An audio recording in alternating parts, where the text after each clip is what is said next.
So I'm just here to let you know, one way or the other, Universal Music, you're going to have to give up my coins. And so what I'm doing now is whatever is necessary to make sure they pay me for the legacy of my life, for my children and my grandchildren.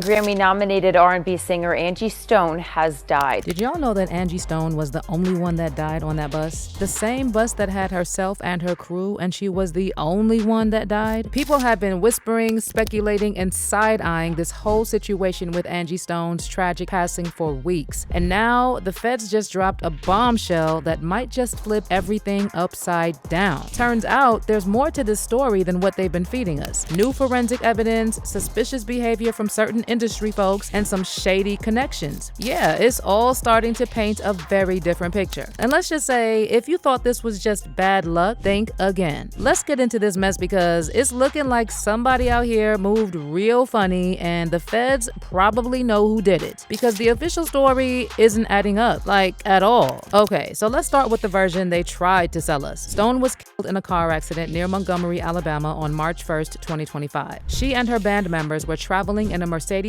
Sprinter to Atlanta following a Mardi Gras concert in Mobile, Alabama when it overturned on Interstate 65. The vehicle was then hit by a Freightliner Cascadia semi-trailer truck. But here's where it gets weird. Angie was the only one who didn't make it. The crash was bad, but how is it that the other folks walked away with minor injuries while she was the only fatality? And where the hell is the driver? We're gonna talk about him in a minute, but let's talk about some other stuff that was shady. Allegedly, there were no signs of braking. If you're losing control, instinct dictates that you are going to stomp the brake pedal, right? Except there were no skid marks. That's making folks wonder, was something done to her car before she even got on the road? I'm gonna drop this tweet from a fan before we move on. Angie Stone was murdered by contract for hire. They use trucking industry to cause accidents. I said what I said. Child, I don't want to be one of those folks who go about conspiracy theories and all that, but it's getting kind of hard not to believe that there was some bad business on the day Angie was taken. Don't y'all find it kind of strange that she just called out the industry for stealing from her when the accident happened? Listen, the timing is sus. This woman was about to take her label to court over millions in unpaid royalties. They're saying that it was as much as $150 million and that she had gotten zero royalties for 30 years. Look at that date. It was December of last year, just 3 months ago.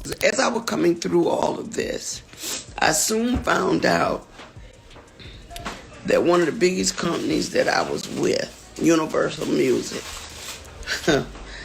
it's the second part of the ugly truth. We began to research things to check on my royalties and my statements and things that of that nature, only to find out a lot of my publishing, a lot of my royalties, my mechanicals, they have all pretty much been stolen.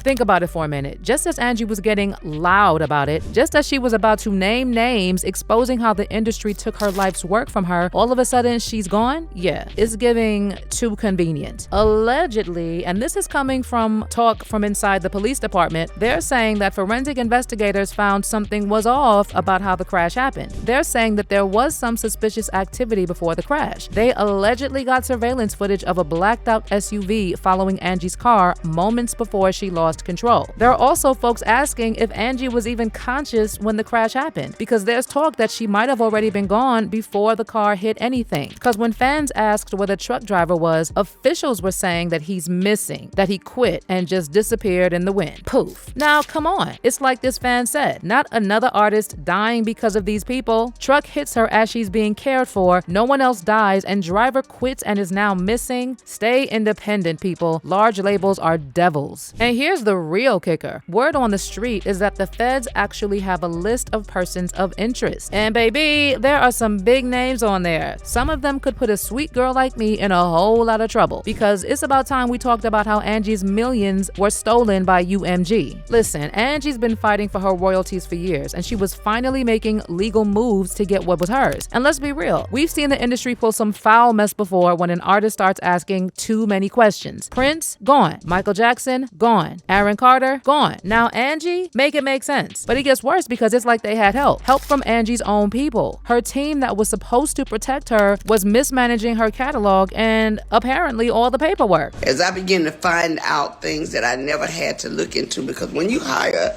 a team of people that to some degree supposed to have your back, you're thinking that they're getting it all together for you. You know, that's why, I respect Oprah Winfrey in that respect when she said, do your own research. Angie's management was supposed to have her back, but instead, they were allegedly fumbling her bag left and right. They mismanaged her money. They fumbled acting opportunities that should have made her a household name. And according to her, they weren't fighting for her to get paid what she was owed. So tell me why they were still getting their checks while she was out here struggling. Was she getting too loud for their liking? Did somebody want her to stop talking before she exposed just how deep this mess ran? Child, we are entertaining theories here, and nobody is saying anything but facts. But what's gonna happen if any of this is even remotely true? Are we gonna see some deep investigation, or is this just gonna be swept under the rug like it was an accident that was just unfortunate? It's like this fan said, "This is so damn sad. I pray that Angie Stone's children and grandchildren get all that was due to Angie. I pray that justice is served and that this music industry powers that be is stopped, because this is happening too often." I just saw her video where she spoke about not receiving her royalties, and now she deceased. R.I.P. Angie. What's done in the dark always comes to the light. And they stole from her, and she found out, and they because she wanted her royalties, so they killed her because they didn't want to pay. R.I.P. You were an icon. Child, it's just sad. Really sad, because we've seen too many cases like this get swept under the rug. Prince, Michael, Whitney, will Angie be the one to finally break the pattern? What do you all think? Was this a warning to other artists who are trying to fight for their money, or was this just an unfortunate incident like the media's been portraying it? And do y'all think the feds actually go after the big dogs, or will this just get buried like all the others? Share your thoughts in the comments.